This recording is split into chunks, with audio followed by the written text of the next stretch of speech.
Let me start with the obvious. First of all, thank you for sitting down and agreeing to do this. It's a busy time for you, I know. Actually, thanks for having us. I'm glad we finally could work this out. You are going up against a man who has 40 years worth of experience in the political limelight here. A two-term senator. He took office in 2000 when your dad retired from that seat. Why should Florida voters toss him out in favor of Connie Mack? Well, I think if you look at the issues that the people of the state of Florida are dealing with right now, whether it's worrying about keeping a roof over their head, being able to afford to put food on their table, keeping their job, or trying to find a new job, Senator Nelson has not, he's failed Florida. He hasn't done what we expect him to do. He sits on the budget committee and hasn't passed a budget in over 3 years. He's voted to raise taxes 150 times.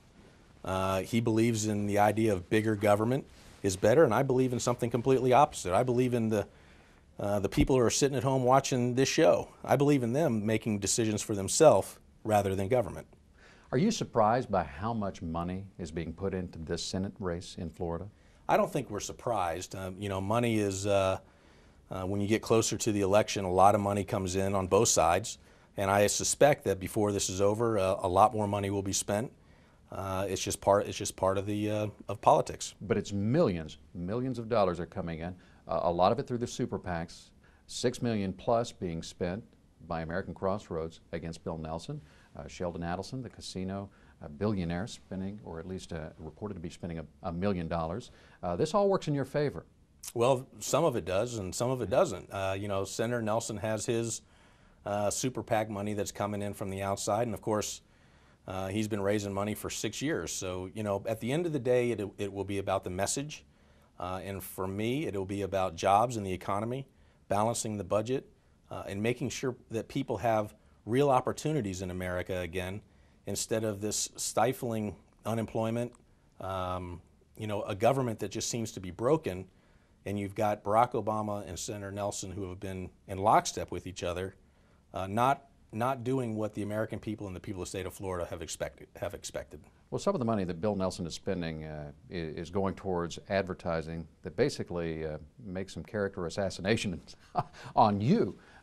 Embarrassing, to say the least, using words like a promoter for Hooters with a history of barroom brawling, altercations, road rage, big spender, trail of debts, the worst attendance in Congress. Is there any truth in those ads? Well, what else do you expect from a career politician? 40 years, Senator Nelson. And it's sad. Look, you don't have to take my word for it. Outside groups have looked at the attacks and said that most of them are false. This is really about issues that are important to the people who are watching your show, who are watching today. They want to know what you're going to do, how we're going to create jobs in this country. What are we going to do to make sure that we protect things like Social Security and Medicare? And we're going to get to that, but people still want to know who is Connie Mack, and what the Nelson campaign has managed to do is to paint this portrait of you. What is it you think that people need to know about you on a personal level that is not what they're seeing in the advertising against you? Well, I think the people of the state of Florida are smarter than Senator Nelson gives them credit for. So Senator Nelson is putting up an ad that most people will reject because it's nonsense. It's not what they're thinking about on a day-to-day basis. People are more interested about putting food on their table, making sure they can keep their job or find a job, than they are about whether I worked for Hooters, if I got in a fight when I was a young man. That's not what people are interested in. They're tired of that type of politics, but yet we expect it from a career politician like Senator Nelson. Well, I personally want to know a little bit more about you. I know that you're married, you have 2 children. Do you mind sharing a little bit about the family life? What's it like in the Connie Mack household? Tell me about your family. Well, I'm very proud of my family. You know, my wife is also a member of Congress from California, and we're both passionate about what we do in our country. So on the weekends, she goes back to California, and I come back here to Florida. During the week when we're in Washington, we're working hard every day. She's got 2 children, Cesare and Chiana, and I've got 2 children, Connie and Addison. And we spend a lot of time with our children and our family. But you know, look, I'll be honest, we talk about politics all the time. It's, you know, maybe people around who are watching today might look at it and go, God, do you ever get away from it? But we're passionate about what we do. And so I'm very fortunate to have a partner that believes in the same things that I believe in, we love our country, we believe in public service, and so, you know, we're like any other household, although where is home? I'm curious. Where is home? Is it California or is it Florida? Well, my home is here in Florida. Right. She's got a home in California. Those polar opposites. And we also have a home in Washington, D.C. But what I was going to say is, if you know, during the college football season, she went to USC. I went to the University of Florida. So we have quite a bit of a rivalry. We're more comfortable talking about politics than the potential of Florida playing USC. And a lot of people, I think, are surprised when they hear that your wife is the widow of the pop singer Sonny Bono. Right. Do you get a lot of questions about that? Nope, you're the first one. Yeah, you know, look, I would say this: we were Modern Family before Modern Family was Modern Family, and but it's a beautiful thing, and we both feel very lucky to have the families that we have, the love and support that we have from our families, our friends, and it's, you know, it's exciting times for us. Now, your father, obviously, we all know is Connie Mack, the very popular U.S. Senator. Your great-grandfather, Connie Mack, is in the Baseball Hall of Fame. Do you ever feel pressure to live up to the name Connie Mack? And you've also named your son Connie Mack, so the name goes on. Is there pressure that comes with having that name? You know, I don't feel pressure, but you know, I was born this way. I mean, I don't want to make it sound like a negative, but if there is pressure, it's not something that I feel. It might be something that other people think. But my mom and dad raised me to reach for the stars, to dream big, to chase dreams. You know, there was a plaque on my wall when I grew up, and it said, "Life's battles don't always go to the smartest, the fastest, or the strongest. Sooner or later, those who win are those who think they can." This is what I grew up with. My parents, when I would talk to them when I was a kid about challenges that I might have, instead of telling me what I need to do, they would sit me down and say, "Well, let's talk it through," to help me get to my own decisions. So I don't know that I feel pressure. Very proud of what my father has done. Very proud of my great-grandfather. You know, he's considered the grand old man of baseball, over 50 years in Major League Baseball. Very proud of both of them. Very proud of my mother, my sister, my whole family. But I don't think pressure would be the right word. It's honor. I'm so proud of my family. Let's talk about some of the issues. Medicare has taken center stage in many ways. You voted for the Ryan budget resolution, which proposed at the time to revamp Medicare into a voucher system for Americans 55 and under. Your opponent, Bill Nelson, claims that you basically voted to end Medicare. How do you respond to that, and do you stand by your initial vote? Well, let me just challenge you a little bit here. Okay. To go back and do some homework. So the first Ryan budget that he put out, I voted against. And then are you talking about the one in April, or And then last year, in 2011, last year I voted for a Ryan budget. Right. And then this past one, you didn't take a vote. I didn't take a vote, and I said that I would have voted against it.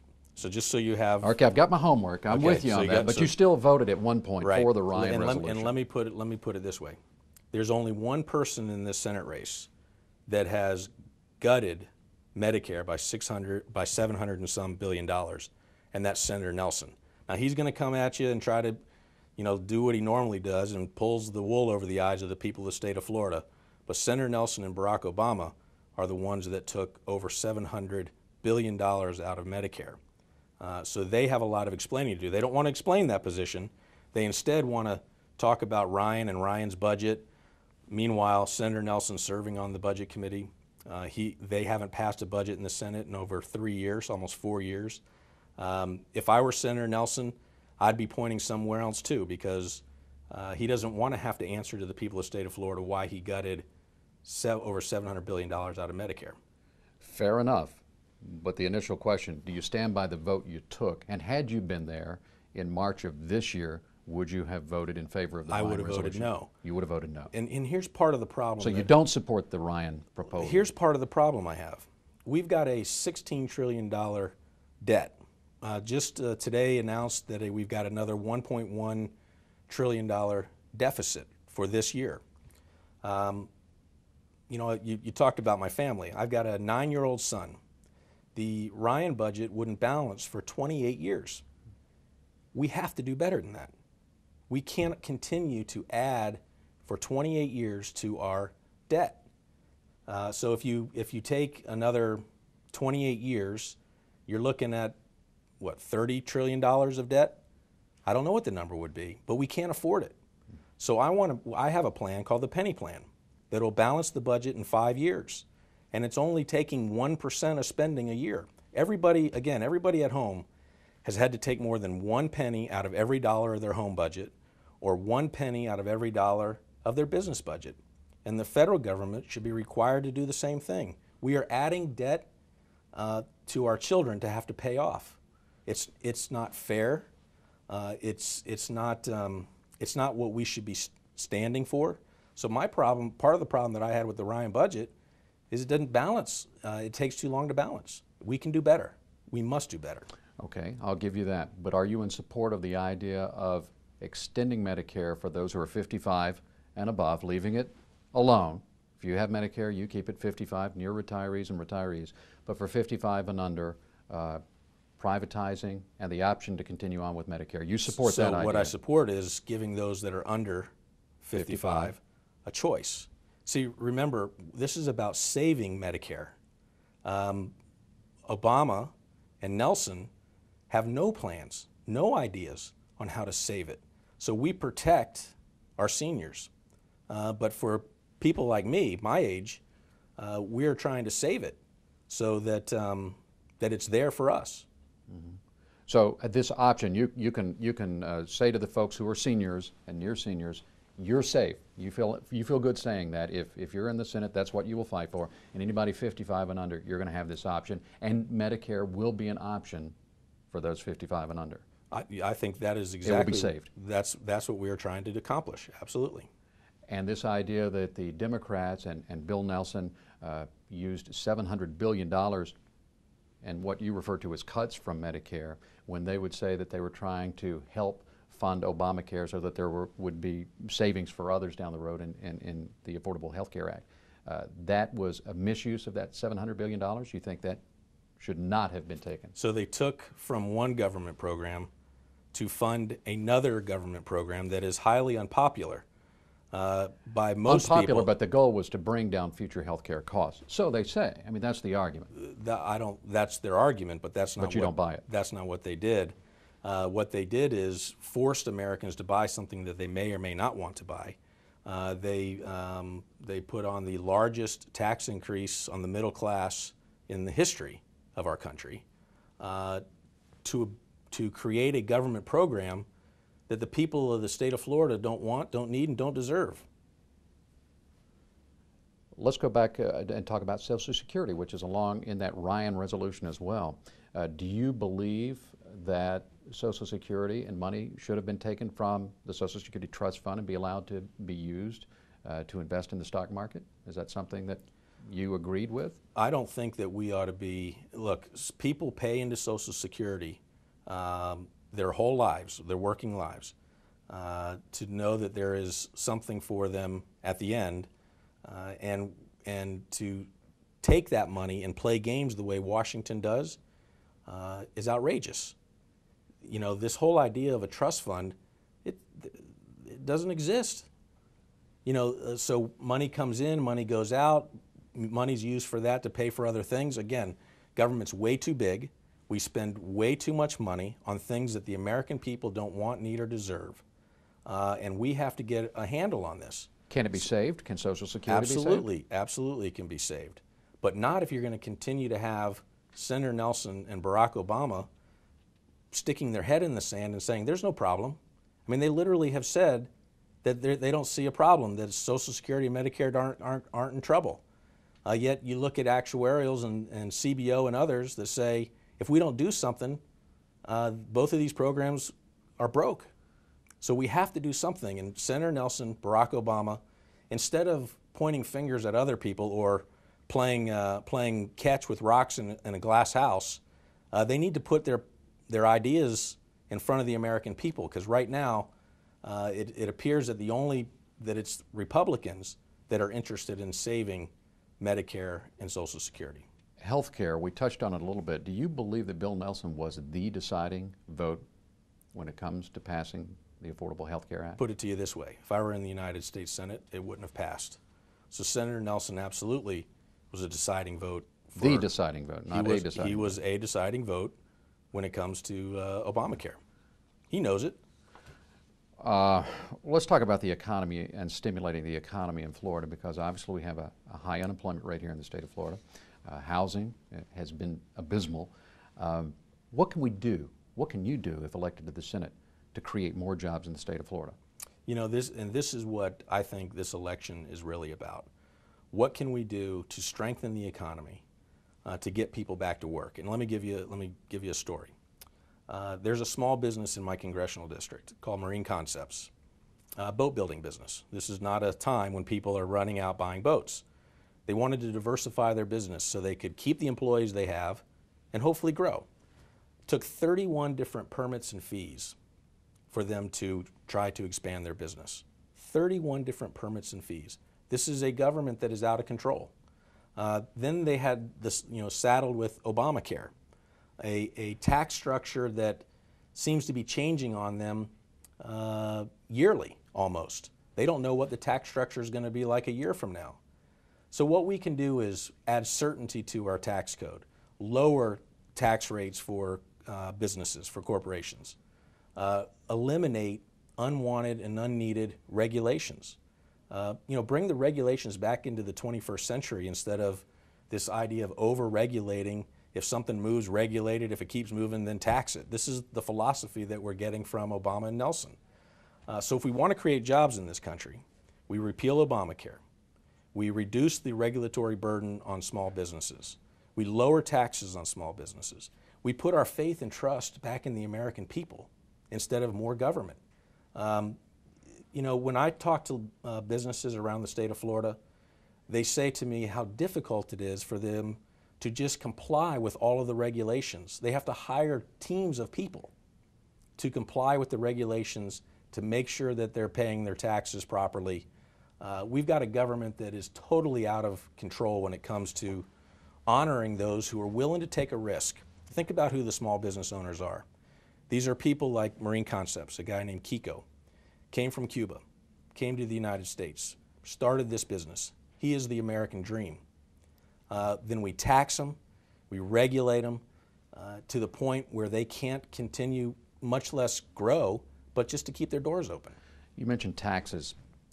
You've leveled the charge that Bill Nelson has raised taxes 150 times. Can you defend that? How do you come up with that number? Because fact checkers have ruled this to be a misleading, if not a false statement. No, it's an absolutely a true statement, and we will be happy to supply you with that information. And maybe the people of the state of Florida could put up with the first 148 tax votes that he took, but the last two, where he raised taxes on people that make small businesses that make over $250,000, and the largest tax increase in the American history on Obamacare, enough is enough. Senator Nelson needs to answer the question, why did he vote to raise taxes over 150 times? Well, he has answered the question, and he said along the lines of that he didn't raise taxes 150 times, that some of these were multiple votes that you're kind of calculating. So Senator Nelson is saying, so 130 is okay? Look, he has to. But he has voted to reduce taxes at times as well. I mean, he's not up there just writing blank statements for tax increases along the line. Senator Nelson has created a false impression in the state of Florida that somehow he is a moderate Democrat. He is a liberal Democrat who votes with Obama 98% of the time, including voting to raise our taxes over 150 times. Do you think the Republicans have a really good chance of regaining control in the Senate? Currently have 51 Democrats. 2 independents that seem to vote Democratic most of the time. Republicans, you think you have a shot? I think we have a real good shot. And it's not because Republicans or Democrats, it's the people of the state of Florida, the people of America, they're looking for someone to believe in them again. You know, instead of believing in more and more government, they're out there saying, hey, what about us? You know, the people who are waking up every day, taking their kids to school, you know, fighting just to keep their head above water. They're looking for someone that's going to believe in them instead of regulating them, taxing them, doing what Obama and Nelson are doing of dividing Americans. You know, we've seen this campaign cycle has been so divisive. You've got a president and Senator Nelson who are trying to divide Americans. There's something fundamentally wrong with that. We all should be in this together, fighting together to try to make America a better place. Do you think and get us back on the road to prosperity? In order to get to that 51 majority, it's going to be a little more difficult, would you agree, if Missouri is taken out of play? You have, and you came out and you were quick to condemn the remarks by the Congressman Todd Akin of Missouri using the legitimate rate comment. Do you believe that controversy has resulted in the possible re-election of the embattled Democrat there? You know, I can't comment. I don't know what the politics are in Missouri. But I know that. But Claire McCaskill was kind of on the ropes, and Todd Akin, you know, seemed to be hitting on all cylinders. Then this happened, and you and others, including the president, the vice president, and many in the Conservative Party, were saying you need to just step aside. Yeah, Missouri could be in play. Look, I think Congressman Akin made a huge mistake, and he needs to continue to apologize. No one, I believe, can honestly believe what he said is right. I mean, to me, it says you know, you look at what Biden said about putting people back in chains. There's no place there should be no place in politics for that kind of language. And it does bring up the opportunity to ask you, again, your position on abortion. Do you believe abortion should be allowed in extreme cases such as rape, incest, to save the life of the mother? Yes, that's been my position. Look, I'm pro-life, but I believe that there are exceptions of rape and incest and the life of the mother. And I want to talk to you a little bit about transparency, because you know, the president came out and he said, you know, I want transparency in my government, and you've made comments that there needs to be more transparency in government. What is transparency to you? And if elected to the Senate, how will you go about making that happen? Well, let me just go back to something that most people are familiar with, and that's Fast and Furious. We know that guns were allowed to go to Mexico, guns from the United States into Mexico. They got into the hands of the drug cartels, who then killed a Border Patrol agent, 2 Border Patrol agents. At first, the State Department, or the Justice Department, and the President denied knowing anything about it. When asked to produce documents, they came around and said, okay, now we know a little bit about it.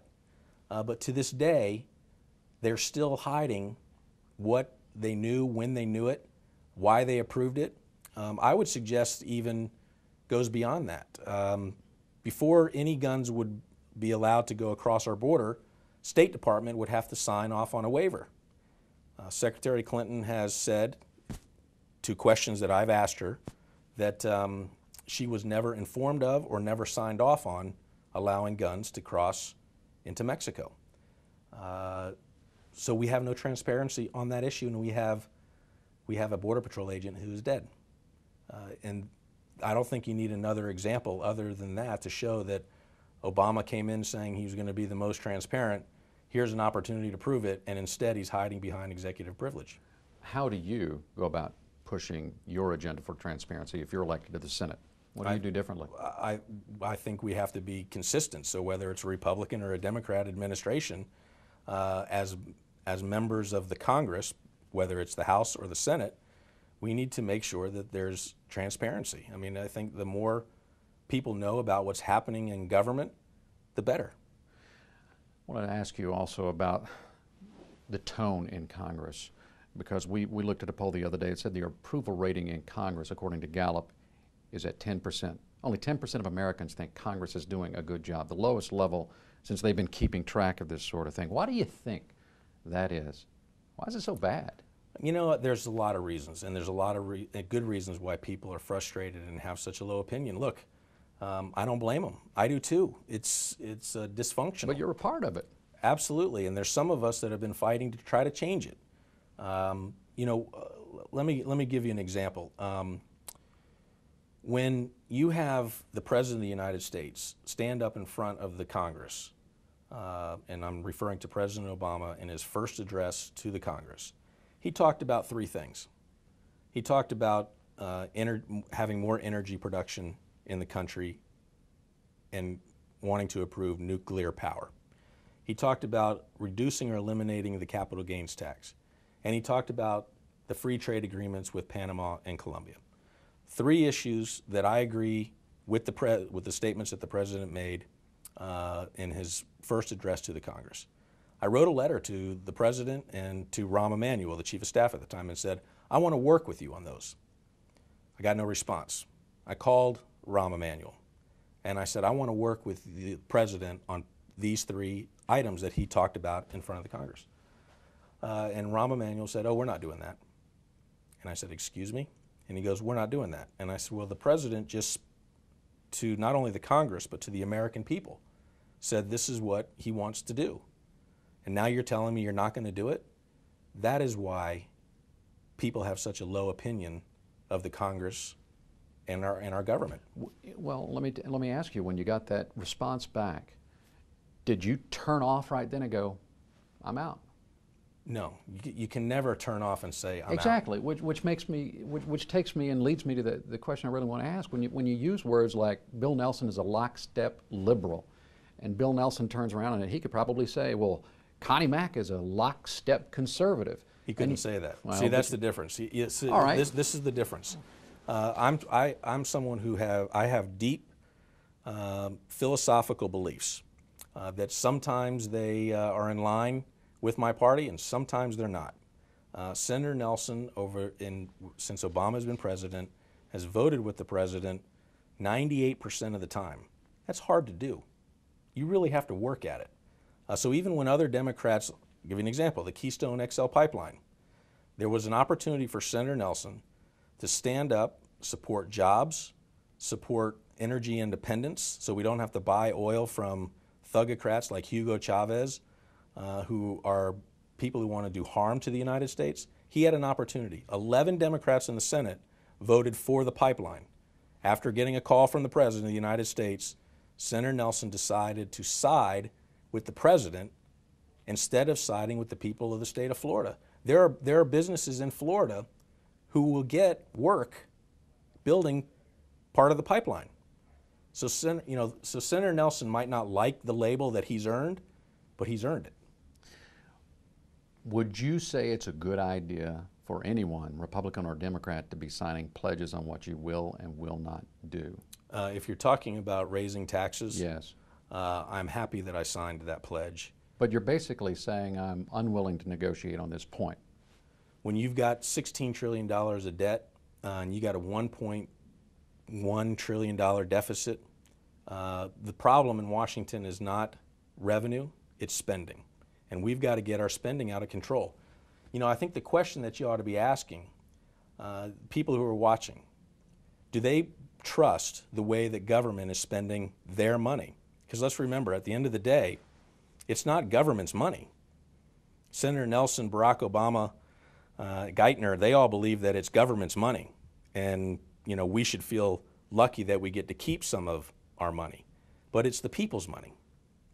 And if you believe that the federal government is spending your money wisely, then maybe you would support sending more money to the federal government. But the federal government isn't spending our money wisely. No one thinks the federal government is spending their money wisely. And there are programs that we should eliminate. There are ways to reduce our spending and balance our budget. That's why I put out the penny plan. Which was received, but again, if you make a pledge that says, I will not do this, you can think of no instance where you would be willing to raise a tax. Look, you know, I think I know where you're going with this. In Washington, we keep hearing about We need to compromise on this. We need to compromise on that.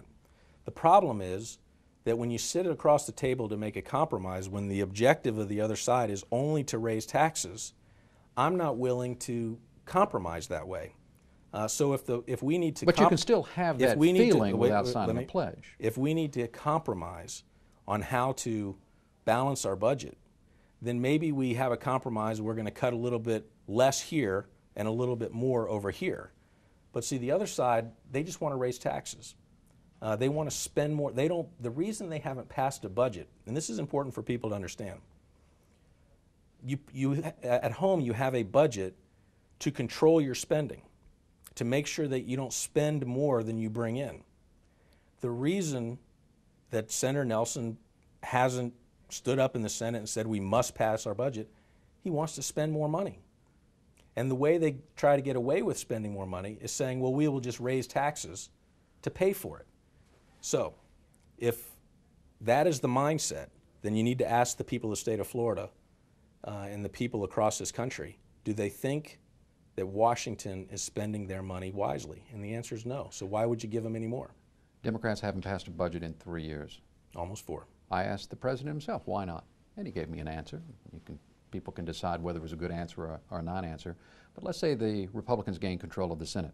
How long before we see a budget passed? Well, as you know, as a member of the Senate and as a freshman member of the Senate, it's doubtful that I will have the kind of power that you would think or that you're suggesting that I could then make a decision. I'm not saying you. But if the Republicans had control of the Senate, how long does it take? Not just you, I'm talking the 51 majority. Well, if I had, under the penny plan, we would do it in 5 years. We'd do it in 5 years. You're talking about balancing a budget. Right. I said to just pass a budget, just to get one out there so people go, we've got a budget, we can work with a budget. Again, I'd put the penny plan out there. All right. The penny. Look, it's simple. I think this is what's so amazing is, and you might even be skeptical, but for some reason in Washington and some in the media, and I'm not suggesting you, if it sounds too simple, they just don't believe it.